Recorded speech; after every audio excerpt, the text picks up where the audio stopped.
Well, staging is preparing a house to show at its best to a buyer because the way we live in a house is not the way we sell a house.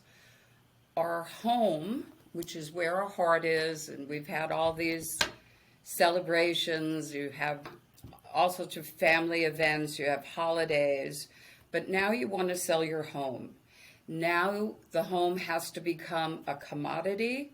It has to become neutral. Hello, everyone, and welcome to Let's Talk Real Estate USA. Today we're talking staging with Barbara Gruska. Remember to hit the like and subscribe button for more weekly content. Let's get going.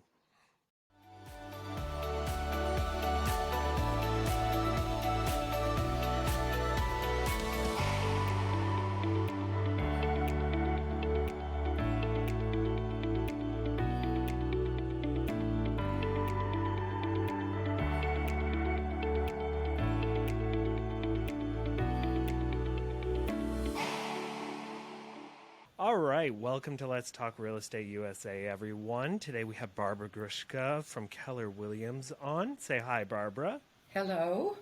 All right, so today we are going to be talking staging. So, Barbara, can you tell us a little bit about yourself and how you got into real estate? Well, my husband and I have always bought and sold real estate, had it for rental properties, flip properties. So when my kids were mainly through college, it was kind of a natural thing for me to get into real estate. And I also always knew that you have to make a house look as good as you can to sell it. So I think within a month or so of getting into real estate, I became aware of a home staging seminar where I could get certified as a home stager. And I decided to do that to do a better job selling homes. And then from there, I had other realtors in the office ask me if I would stage their listings after they saw my listing. So I'm a fully certified and insured stager. I love it. It's a really important part of selling a house. I've believed in it forever, and I love doing it. So, Barbara, what is staging? Well, staging is preparing a house to show at its best to a buyer because the way we live in a house is not the way we sell a house. Our home, which is where our heart is, and we've had all these celebrations, you have all sorts of family events, you have holidays, but now you want to sell your home. Now the home has to become a commodity. It has to become neutral, where you prepare it so that the most amount of buyers can see themselves living in your home. So because it's now not your home, it's just a house. And there are several important components. The first of which everybody realizes, which is decluttering. Clutter is a distraction. You need to get rid of it. And we all live with it, but you need to get rid of it when you're going to sell a house. You don't want buyers coming in and remember when they opened a closet door that there were 50 pairs of sneakers piled all over the floor, instead of noticing this is a nice big closet, I can fit all my clothing in there. So we get rid of the clutter. We all live with it, but that's not the way you sell your house. The next component is what we call a deep clean. There is nothing that will turn buyers off more than dirt. And some of us are neater than others. And so we use the expression deep clean so that you're not insulting anyone when you tell them, maybe you should get in a professional cleaner to do a deep clean to make sure the house is really spotless. We check for odors. If people have pets, people have smokers in the house. You need to deal with that because it turns buyers off. Oh my God, the odor can be the number one killer. Yes, absolutely. Absolutely. And when you live with it, you don't really notice it. But someone else coming into the house is going to notice it right away. If I go into an open house and I turn to the realtor and say, "Oh, they have a cat," that's not a good sign. If I walk into a room and there's a cat and say, "Oh, I didn't know a cat lived here," that's good. They've done a good job in keeping odors out of the house. Then we go down to the next level, which is looking at the amount of furniture. Is there too much furniture? Is there maybe too little furniture? Is there too much color? We need to calm down the environment so that buyers come in and we all live very busy lives. So you want them to come into a house that's peaceful, restful, and they think, "Oh, I'm going to buy this house and my life is going to become peaceful." Doesn't really happen, but that's the environment you want to create for them. And then you want to make it attractive. You neutralize it with the right amount of furniture, and then each room has to have a pop. You have to have some color, you have to have some interest. You usually have to have a green plant in important rooms. You can stage an entire house or you can stage just some of the rooms, but you need to declutter all of the rooms. You need to clean all of the rooms. So, Barbara, quick question. So, what is the history of staging? Has this been around forever? Well, staging, actually, that's where I got my training. Barb Schwarz on the West Coast in California started training home staging in the 80s. She suddenly realized that making houses more attractive helped them to move faster. So that was the 80s. And then it slowly spread across the country, more to the south. I think the Northeast probably was the last area to really embrace staging. So it's been around for that's almost 40 years.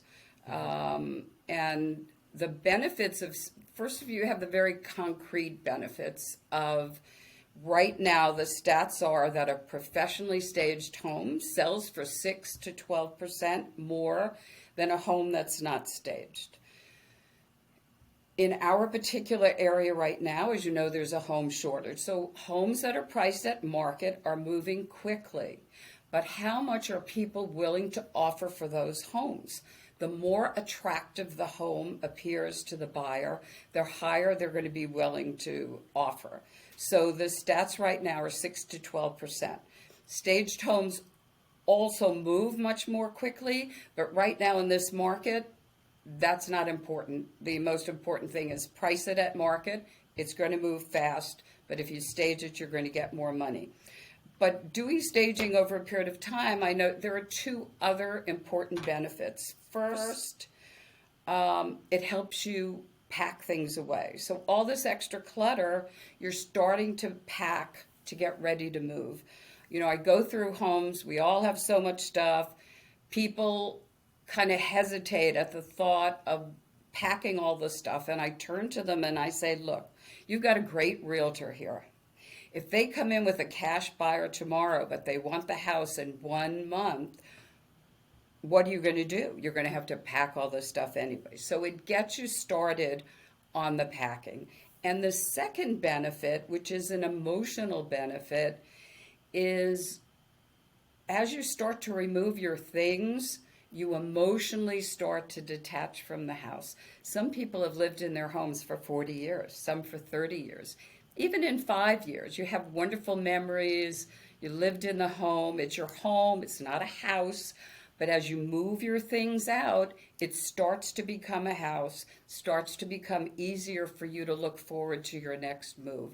And I think that's an important benefit because for a lot of people, it's hard. Even though they want to move, it's a hard transition. So, Barbara, how do you stage? Do you bring in stuff or do you use the stuff that's there? I can do either. I really like working with people's furniture and adding. And I add a lot of things. It's a little more challenging, a little more interesting to me to work with the furniture that's in the house. Very often the furniture needs to be rearranged. Some of it needs to be removed because we all have more stuff than we want to show the house with. Rooms with too much furniture look crowded. Rooms with too little furniture don't feel warm and welcoming. So I bring in all sorts of accessories, from artwork to throw pillows, coffee tables, end tables, lamps.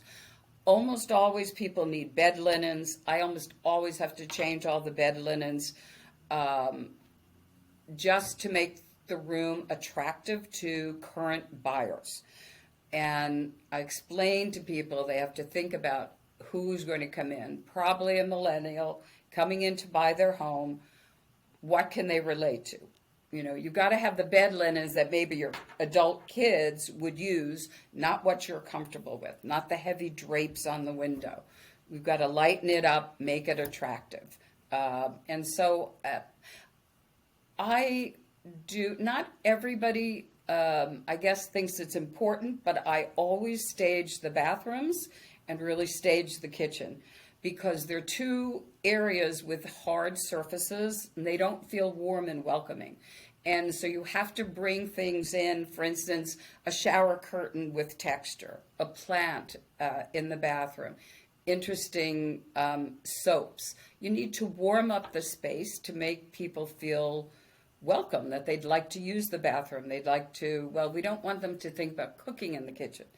We put out things so it looks as though the food just magically appears and they'll never have to work in the kitchen again. Sorry. Is there a question you wish I had asked, and how would you have answered it? Question you should have asked. Maybe how much does staging cost? Oh, there you go. Do you want me to answer that question? Yeah, go for it. Yeah. Obviously, it depends on the stager. It depends on the amount of work. It depends on the amount of rooms. So I've been into homes where they had a professional stager stage every single room in the house with beautiful, beautiful furniture. And I'd come away, including the porch and the third floor, whatever. And I just can't even imagine what those stagers charge. But for a lot of them, where people have huge warehouses of furniture and full-time staff and trucks and things, you could be talking $6,000, $8,000, $10,000. You could just, especially in this empty house you were in, you could have someone, a stager, come in and do a living room and a dining room, and maybe put a few plants around, and maybe that might run $3,000, $3,500, depending. I generally charge less. I love to do it. It's not my main business. It's ancillary. But I just get tremendous satisfaction out of it. I particularly like homes that have problems. How am I going to make this room look better? And I just, you go into a room and there's a purple wall and colored bedspread that does not have any purple or any matching color in it, and ugly furniture. And how can I help these people make more money selling their home? And that's a challenge for me. So my rates generally run closer to $2,000 or $3,000, depending on. But it's fun. It's very labor intensive. But I love when I finish and I turn around and the space looks so much better than it did, and so much more appealing, and the clients are happy. And I had one woman a few months ago. She was well into her 70s. She had to move because her husband had Alzheimer's, and I thought, oh, is she going to be upset that I've made these changes to her house, even though it's going to help her get more money? And she turned to me and said, I never thought my home could look so beautiful. And You know, that's why I do it. I love it. Cool. So, how do people get a hold of you? Well, you can email me at my name, Barbara Gruska, Gruska, at gmail.com. I'd be happy to answer questions. I also do a consultation where I can go through with you for an hour. You client takes a pad and paper, and I write down everything that I think should be done. A lot of that is talking about decluttering, telling them maybe put some throw pillows up here. This is an extra piece of furniture. Where can we move that? Get rid of 40 of the 50 pairs of sneakers in the bottom of that closet because that's going to distract people. And you want them to look at the space. You don't want them to look at your stuff. You don't want the house labeled as your home. You want it a house. Wonderful. Well, thank you, Barbara, for coming on and talking to Okay. us all about staging. Thank you. Well, great. Thank you. I had All fun. right. Lovely. I'll see you again. Bye-bye.